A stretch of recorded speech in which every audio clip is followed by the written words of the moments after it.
Hello, everyone, and thank you for tuning in. Today, we're going to be looking at Bitcoin, its valuations against the US dollar, looking at the drop continuing. It's down 3% for today. We're finally under $60,000. Um, we lost about maybe $1,800 worth of valuation against the dollar. Um, I understand there's a lot of people that are, a little scared. I mean, when you look at the fear and greed index, for example, um, you can, if it loads, actually. Oh, sorry. Here we go. We're at 54. We came off a high of about 71. And what's interesting, okay, what's interesting is that 10% down, right? 10% down brings us to 58,000. We had a similar move, not quite similar, but if we look at May 10th, okay, and see the drop, that was a 20% drop down past the 20-week moving average. And we could see that, uh, where is it? Yeah, here. Um, we got a pretty significant drop here.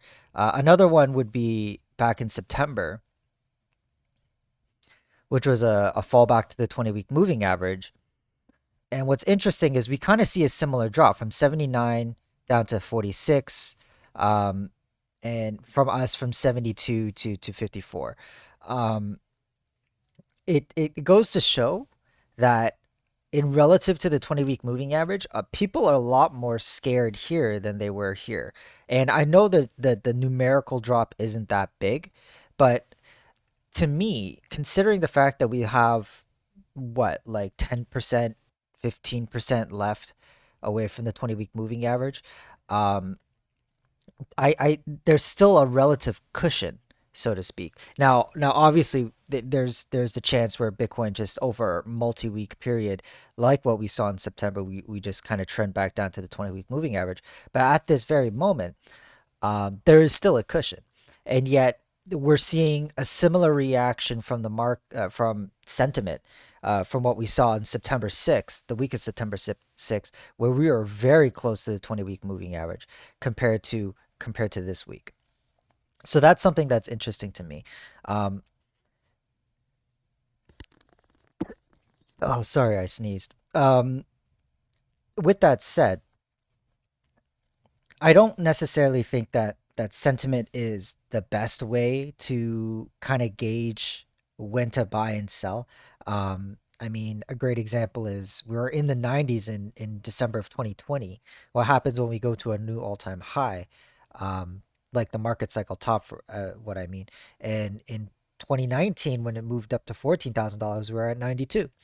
So this doesn't necessarily show what like a market cycle top will look like just yet, but it's something to keep in your back pocket, and to apply to things like now, where we're seeing a similar sentiment drop this week, far away from the 20-week moving average in comparison to, a couple months ago in September, we saw a similar drop, but we saw a similar drop numerically, but relatively closer to the 20-week moving average, in which case I would be um, more bearish if you were trying to make a sentiment for that on me. Regardless, we still have a considerable cushion. If we do trend to the 20-week moving average, then that poses to me a buying opportunity.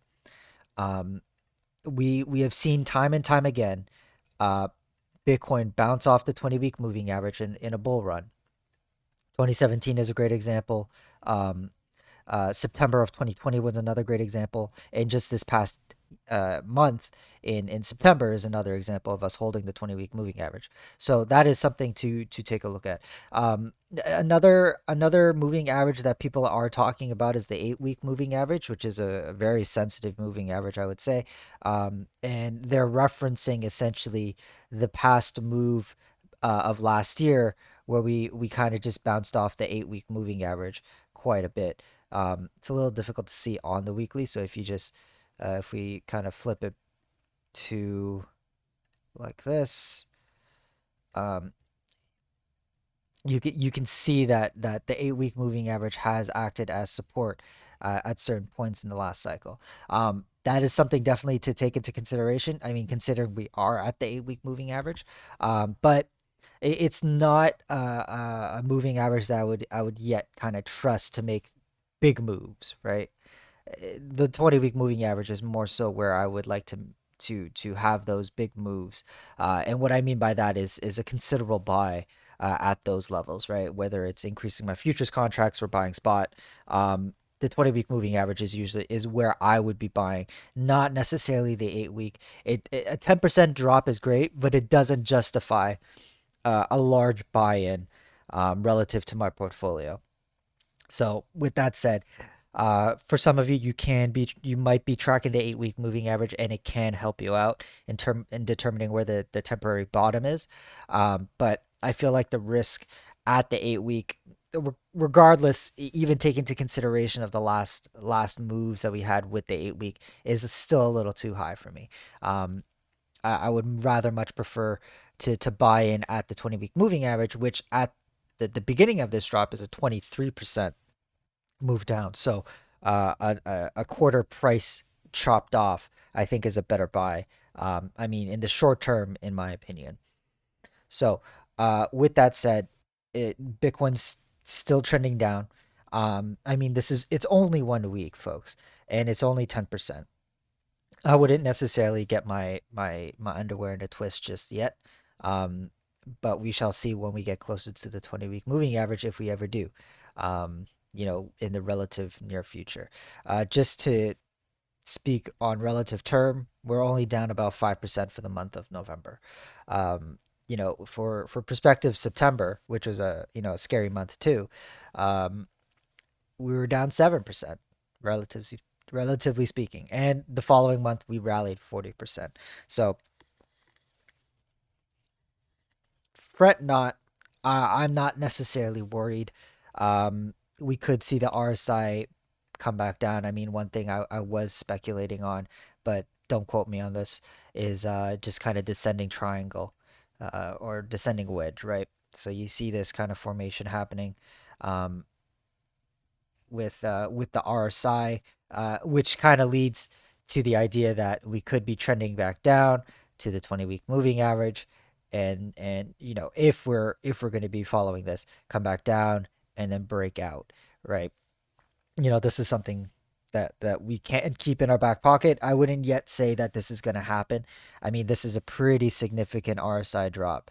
Um, that would kind of leave us into the 30s range, right? Someplace that we haven't been to since March of 2020, which was a pretty significant drop.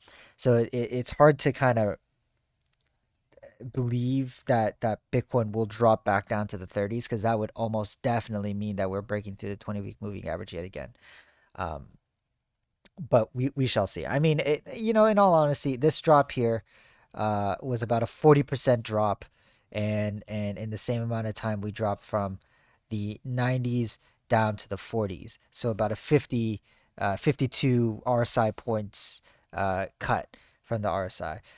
Something similar to here would be about 30-ish 31 point drop on the RSI. And that would consist of a 23% drop in price if we are to hold the 20-week moving average. But this is pure speculation. I would definitely give it a few more weeks. This is not kind of a structure you'd want to sell here and then try to buy lower. The risk for that is equally as high as me talking about the 8-week. The last thing you want to do is sell here and then and in fact, Bitcoin just decided that it was just a weekly drop and it continues ongoing. It's not the place. I think the risk is too high for that to lose your position like that. I would only say that if it continues to drop, then I would look to buy further Bitcoin here, as well as the 20-week moving average. These would be the two levels that, if I were to use these would be the two levels that I would start buying Bitcoin again, whether it's a futures contract or spot.